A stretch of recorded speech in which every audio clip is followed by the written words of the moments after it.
UBTI is a Microsoft Gold certified partner with more than a decade of global experience in various domains. UB Technology Innovations, TerminalAnalyticsSolution, is a ready-made plug-and-play solution for the shipping industry, to bring complete 360-degree analysis, on all aspects of maintenance and repair.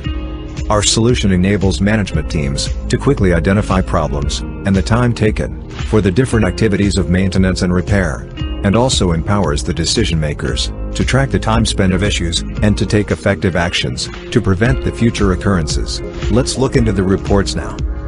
The first report is the mean time to repair and mean time to close report.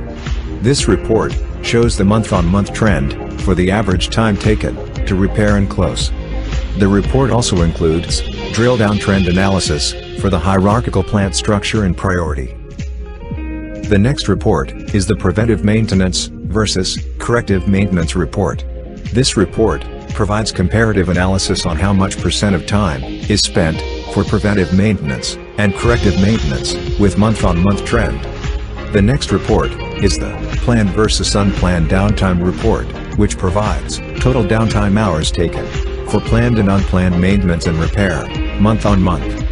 Additionally, the report also provides priority-wise and plant structure-wise analysis on downtime. The next report is the technical availability report. This report shows the technical availability % of the assets during various time period and the assets reliability % during that period of time. Then, we have the top assets report, which shows the top 10 assets by cost spent and hours spent. The report can be further analyzed based on the priority of the work orders, based on plant structure, and the cost type. So, these are the 5 reports in our analytical solution. UB Technology Innovations. Make insightful decisions and drive results at your fingertips. Visit us at www.ubtinc.com.